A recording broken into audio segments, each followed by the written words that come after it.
Namaste. Today we have a fabulous subject.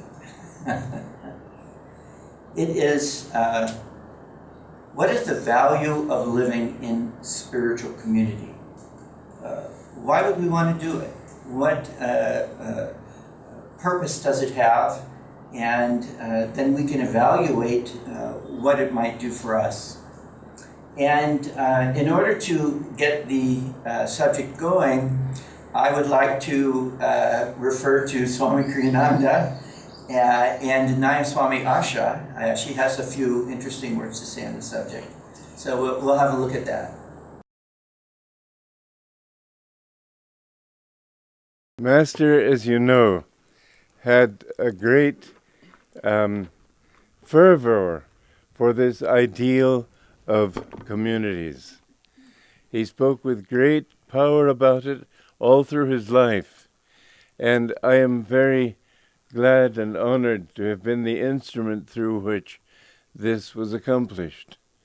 But the question may remain in many people's minds, how important are these communities to his mission? I have to say that they are central. His first mission, of course, was to help individuals to find God. But in the world where the influences are so often in the other direction, it is a great help to be able to mix with people who share your ideals. The Master used to say, environment is stronger than willpower. And when you live with people who's, for instance, in an office, when people are having their usual little squabbles and so on, it's very difficult to keep your mind on God. But there's more to it than that. Supposing every person in this crowd today were to go to a different city, and he would live, I suppose, practicing these teachings, a peaceful life. And when there were arguments in the office, he might be a force for peace. But people, if they asked him, how come you do this? He'd say, because I practice Kriya Yoga. And they would say, probably it's because you eat bran for breakfast. They would attribute trivial reasons to his peace, or maybe you're just a very special kind of person.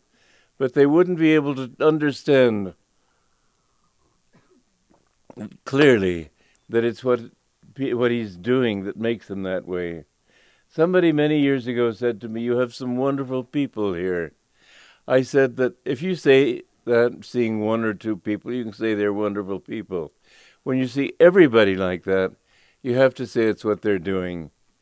When you have a group of people living together in harmony, in peace, eager to help each other, serving each other, thinking in terms of giving and not of getting, living in harmony with man and with God, and you see a group of people like that, that makes a statement. It begins to seem a possibility for everyone to embrace. This is a very important statement socially. Individually, it's an important statement because people begin to feel, I too could be like that. When you see people individually, you don't get that impression. But when you see everybody doing it, you think, well, I have that potential myself. What Master came to give us, as Jesus did, as all the great masters do, they don't come to show us how special they are.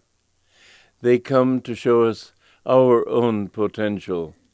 They show us our own highest possibility. Somebody in Australia once, many years ago, and many of you know this story, he came to me after a talk, and he said, well, I've heard your talk, but I'm an atheist. What have you got to say that would impress me?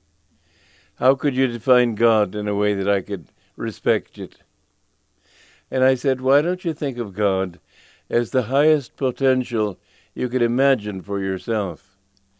And he looked quite shocked, and he said, well, I'm going to live with that. Well, this is what God is. He's our highest potential. He's not somebody off in the clouds. He's that which you go higher and higher and higher until you achieve a of perfection that is absolute, but as the highest potential you can imagine is the highest potential you can strive for. And this is what we help people to see, that it's doable.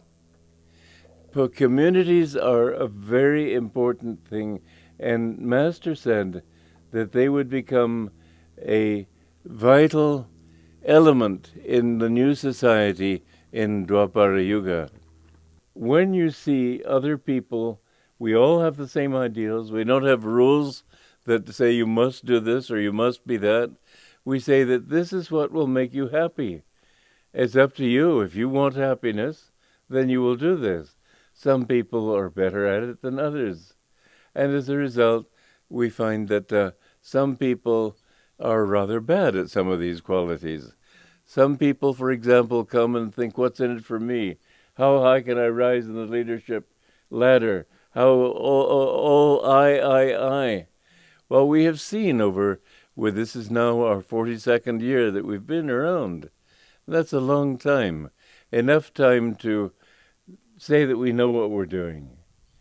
And what we've seen is that people who have the right attitude are always happy, always harmonious. Those who have certain wrong attitudes are not happy, are not harmonious. Those who are wrong in certain ways but right in others, they flourish in the right ways and not in the wrong ways. And so you see, with all these lessons that you get to observe day after day after day, not like in the city where there was a story of a couple that were moving out after 2 years, moving out of their apartment. And the people from upstairs came down, they saw their luggage on the doormat outside. And they said, oh, you've just moved in, welcome, we're all one big happy family here. They'd been there 2 years and had never even met each other. Well, in the world, you don't even know your neighbor. You can't tell. You don't see them in their bedrooms, in their kitchens, in their living rooms. They can put on a good mask. But when you see people in a community, living day in and day out, you get to know them pretty well. And you see them over a period of time so that you can find out that certain attitudes really do work, and others don't work so well, and others don't work at all. And this is really a very important aspect of cooperative communities, where people live together, and you find that those who share with others are always happy. Those who think of themselves last and think of giving and being generous and so on, they're always happy. Happiness depends above all on attitude. Another thing is you find that people who have money, that doesn't change their happiness. Happiness comes from right attitude. Happiness comes from being expansive in your nature instead of contractive. So many spiritual lessons you can learn when you can live with other people in a community. Other people keep us honest. We don't really see ourselves necessarily clearly until we have our own behavior reflected back to us through the eyes of others, how we affect others. It's too easy to be self-deluded. Even with deep spiritual practice, one can still fall. It's all too common to fall into self-deluded thoughts. But the cold light of day is a very important part of our spiritual practice. If we think we're going along and being such a wonderful, kind person, but 10 or 12 people are angry with us, it behooves us to stop and ask, maybe there's something in me that really needs to be looked at. And living in community, as I have since I was 24 years old, I'm now 61, all these years, has given me an enormous extended family.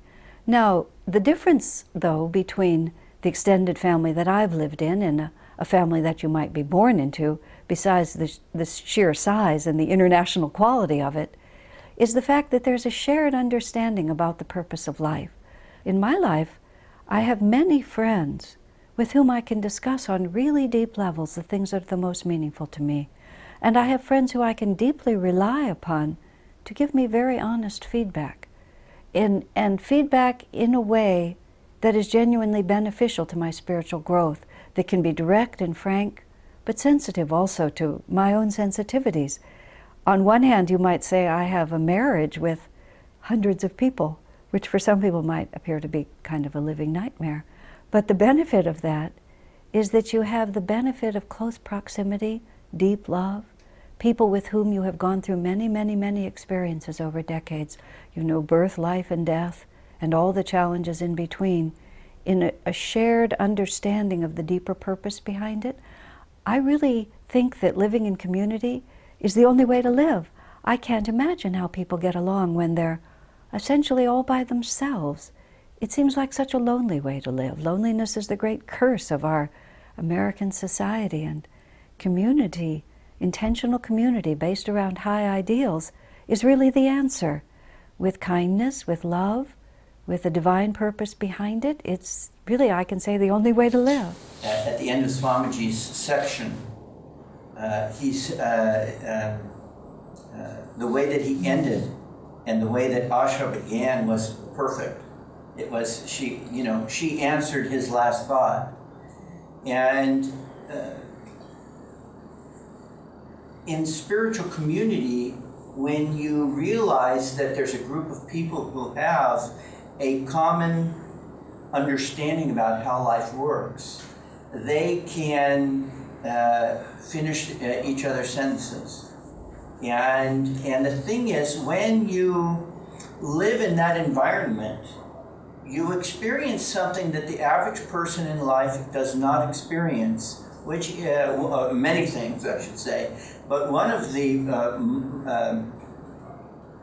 a very strong one is that the defenses, the walls that we raise in order to maintain our sense of safety in life, we have to put this up and we have to protect ourselves because people are going to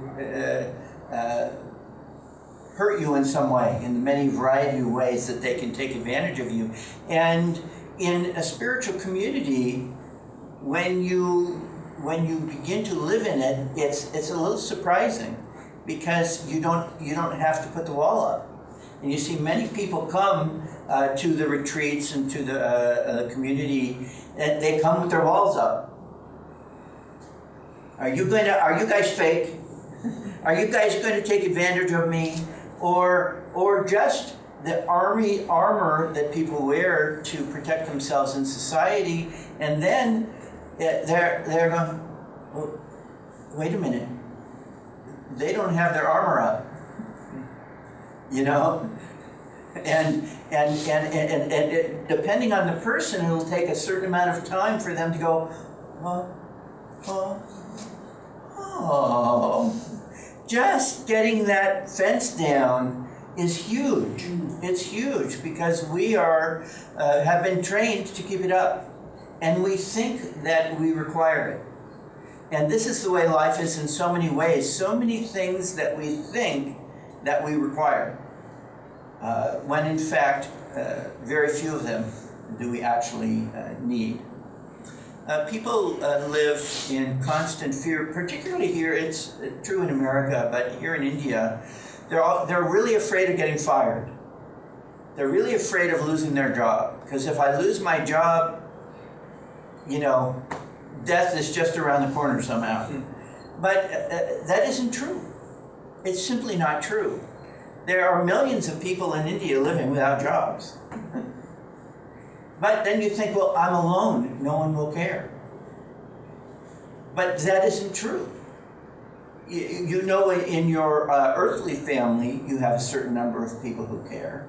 But in your spiritual family, as Asha was describing, you have many more people who care, and whose practice of caring is not to judge you and decide what they think you need, but to serve you in the way that they have sensitively understood, like Asha was describing, sensitively understanding how to be respectful and helpful at the same time. And to have resources to do so. Not only the resource of a much larger family, but a group connection to a much larger potential. So somebody needs a job. The group's going to help that to happen. Somebody needs a place to stay. The group is going to help that to happen. It's really practical. Even if you were selfish, it would be a practical thing to do. Have a much larger pool of people who care about you. And whose natural inclination, based on their spiritual interest, is to help others. Of course, they would help anybody who showed up at the door, but if they could. But it takes some getting used to being around people whose first reaction is, how can I help this person? What can I do for them? Not what can I get from you? There's a slang saying in America that many people behind the counter will use, and it's a little bit telling in their attitude, which is, what can I do you for? That means, how can I take advantage of you in a friendly way? How can I take advantage of you today? What kind of attitude is that? But people are like that. People go through life grumpy and unhappy, and as Asha was saying, lonely. And now people think that they're somehow connected to a community when they push buttons and look at a screen. They are deluding themselves. Are those people going to come down to the hospital and sit with them when they get sick? Are those people going to pray for them? Do those people really even know who that person is? No, because they only see, and when people write online, honesty is not the first quality that that you can rely on. One of the jokes online is dating sites. So the pictures that people use are like from high school. It's like not how they look today. And I only weigh this much. I'm slimming down. But they're really it's because there's distance. One of the things that I experienced most profoundly when I came to Ananda was not only the openness of people, but through meditation you begin to experience oneness. You begin to have, again, what Asha described as a common experience. You begin to share things and to commune in ways that you've gained a sense of so many more ways that we're connected than being separate. And yet we respect the person's individuality. I remember, I think this was truer in early years than it is today, but it's still true. If you take a group of Ananda people and you go out to dinner with them, and then look at how they're dressed, and you'll see that everybody's got their own style. The Ananda style is have your own style. Now we would wear kurtas and things, and you see the choir wears similar kinds of colors and such. But I observed, like I said, particularly when I first came, was that this guy looked like a mountain man. This guy looked like a kind of a city nerd. This guy looked like a hippie type, just completely unique. And when you look at any group of people, what you find in the name of individuality, they all look the same. I mean, bikers, they all look like bikers. Surfers, they all look like surfers. Devotees, and I've always loved this saying that all of Krishna's soldiers look like Krishna. What that means is that their hearts, that when you're a soldier of Krishna, your heart is open. So you have a group of people whose hearts are open. And their vibration, you perceive that vibration. And this you can see the Ananda vibration. You can feel it. And as soon as we started singing, the first song, of course, Nightingale, was sweet. But as soon as we started singing, there's joy in heaven, the smile on the mountains, Everybody just got this big grin. This is the Ananda lifestyle, joy. This is why it's called Ananda. And so when we talk about community, we're talking about an environment of assuming happiness as the basis of life. We assume, that doesn't mean we're always outwardly excited, but we assume that everybody gets, and until proven otherwise, everybody gets that the sattvic qualities of higher consciousness are the basis of that which we try to live in. And everybody has moments. Swamiji referred to this. Say you have a good day, you have a bad day. People arrive enthusiastic, but they're not yet, they don't yet look like Krishna. They still look like their individual egos that they arrived with. You have to be, open-hearted about it sometimes. But what happens is that people change. Even in a weekend, people have had incredibly transformative experiences to where the wall comes down and they realize that they are allowed to explore their heart and that they don't have to worry about other people poking fun at them for being even interested in this aspect of life. To live this way 24 hours a day, 7 days a week, is, it's devotee heaven. Seriously, we think that if we could go to live with Babaji, yeah? Everybody wants to go hang out with Babaji up in the Himalayas, right? And you'd be completely out of society and, how can it go bad? But it's incredibly challenging because we're not used to being happy all the time. We're not used to being calm. So we need to be allowed to, people might think when Babaji doesn't allow someone to enter the circle that he is against them in some way. No, he's just recognizing that this wouldn't be beneficial for them because they're not ready to shine on that level yet. They are ready to shine on a lower level. And we need an environment that can take us where we're at today and then encourage us, support us, magnetize us. Environment is stronger than willpower. Take us to looking like Krishna. This is what spiritual community is all about. An environment that is not oppressive. You have to be spiritual today. 5 demerits for not meditating. No, it's not like that. It's not always easy. One of the things is that when you're around spiritually perceptive people, they get what you did wrong. They get that your button got pushed. They feel it right away because when you have the calm waters, even a little bit of a pebble creates a ripple. So now you're around a bunch of people who, on one hand, it's sort of like been there, done that, I know what's going on.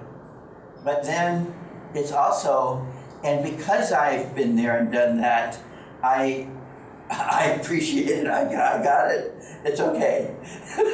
It's not like I'm better than you, it's like, hey, we are all on the conveyor belt going to God consciousness. And people get on in different places, and sometimes they get off for a while, and they might wander back. But the thing is, I've seen people who come, they go. But it's interesting to see people who come back. The arms are always open, as long as they aren't going to create chaos bombs with worldly consciousness. They're welcome. And over the years, we've seen that people who don't belong, they choose of themselves, they realize that they don't belong, and then they don't stay. But it might be a little bit daunting to think about living in such a spiritually charged environment. You say, well, okay, he just told me that everybody's going to see that I am restless. That's kind of embarrassing. So I don't want to do that. Or maybe if I don't come to every group meditation, they're going to have a bad opinion of me. There's this show that I really like to watch on TV, and You know, they'll have a bad feeling about me. I'm unworthy. And these points of view are ways in which Maya tries to help us to stay away from those places that will be most beneficial to us. As Kriyananda said, we don't have a lot of rules. We have traditions. We have suggestions that we make that we know lead to greater happiness in the fastest possible way. But we also realize that people aren't going to, all of them, equally move in that direction at the same time. There are people at Ananda who eat meat. We're vegetarians. We support being a vegetarian, but we don't consider that to be a deal breaker. That doesn't mean you can't come on the property. We have a rule: no recreational alcohol or drugs, but people have broken that rule at various times, and we have dealt with those situations in a compassionate way. Most of the time, nobody knows. Only people find out when it becomes a vibrational problem, and their behavior begins to, it's just sort of obvious. And also, when you have friends and you're sensitively concerned, then you would naturally reach out and see if there's something that you can do to help. But we can absorb as much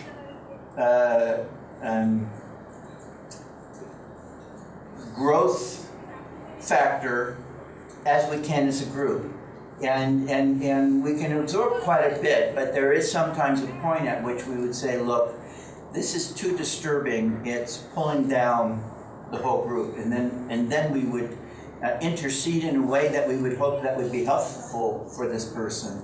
Because being in a too sattvic of an environment for a really worldly person is not really in their best interest either. They need to be real about where they look. If you really want to go do that, and we've had members say, look, I just really want to be successful in business, and they go off and they do it. And, why should we judge them? It's their life, it's their path. But we've seen that the people who have maintained their connection to the spiritual family over the years, it's been an incredibly powerful force. And I can only add my testimony, my experience, that when I came to Ananda, I was a Kriyaban, but I was not a successful Kriyaban because I did not have the self-discipline to practice, it regularly as much as I should. But I didn't even realize that alone is not sufficient. If you want the greatest transformation, I can... Dipti here, I think, would agree with me, and Bandari, people who have, because of their life circumstances, have caused them to come to the center here on a more regular basis than average. In other words, most people, they come on Sunday, okay? And there's a few people who will come additionally on Thursday for the Gita class and the yoga postures. We have the choir. That's it. That's not to me that it just adds up to one day a week in terms of hours. Okay. But when you're forced or the opportunity presents itself and you come every day for a week, a month. Bandari was coming for almost 3 months, but he had to go up to Nepal to take his accounting test. That's why he's not here now. And he just told me it was of course a joy for me to watch the transformation in his consciousness. And he did not want to go. Because he was feeling, and it's not me, it's the Sangha environment. It's that there is a magnetism. And remember, when you're here, you're not somewhere else. You're not somewhere else, even if you're just sitting here, it's better than just sitting somewhere else because the vibrations are more positive. And when you're around that environment, it inspires you to do your best, to be your best. And it's easier to do your best and be your best. It's not easy to do your best when everybody else is not even trying. But when everybody around you is trying, it's just that group energy. If you go to the gym, you feel like exercising. And even if you don't, you're at the gym, you'll do some. But if you stay home, generally nothing happens. And it's the same in the spiritual life. So the number one prerequisite for living in spiritual community is the desire to live in a spiritually uplifting environment. That you want it and you want to share it. And sharing is very much a part of the spiritual life. Sharing can be individual, small group sharing. It can also be sharing with the world and everything in the middle. So don't be afraid of spiritual community. Don't think that you're unworthy. Think, Lord, guide me to the right path in this lifetime. And I can just tell you that everybody who's been to America, been to the communities there, nobody came back and said, eh. They all came back like, wow. Seriously, you have no idea. You come here, you know that this is good, but if you could just do this times 100, you would realize how it would affect your life. So spiritual community is, I don't know, it might be more important than Kriya, certainly in the beginning, because it's such a powerful force for change. In the long run, of course, Kriya is the great transformer from the inside out. And a person can find God without community, but it's going to be much more difficult. And you find that the people who are successful in that way, they came in on a higher level than the average person. Yeah, and when you bring in the factor of spiritual community, you realize how much easier it is. Why would we make it harder than it needs to be? And it's fun. That's the thing, is spiritual community is fun. Yeah, you have some bad days, but you have many more bad days in regular life, worldly life. But when you and everyone who's been here and experienced, when you're serving together, shoulder to shoulder, and you're serving and you're smiling, and the rest of the world is gone. All your problems are gone. That's a social samadhi. That's community samadhi. It's like you're just happy, having a good time together. And you realize that life can be like that under almost every circumstance. We had happy people when the community burned down. We had happy people when the city government planning department tried to, block things that we were doing. We smiled when the people were trying to sue us and causing all kinds of financial hardship. You can get through anything if you have the right attitude yourself, and then it's just so much easier when you have a group of people with a positive attitude. So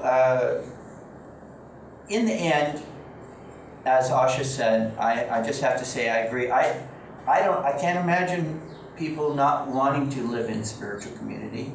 I think they just don't even realize how fabulous it is. And I think our group here in Noida is in a fantastic position to awaken that potential here. And I just want to encourage you all to add your prayers to our efforts and begin to plan your life in order to not only to experience spiritual community on more and more level, but to help it to manifest here. Because I think all I can say is when it happens, you're going to go, oh, why did we take so long? Namaste.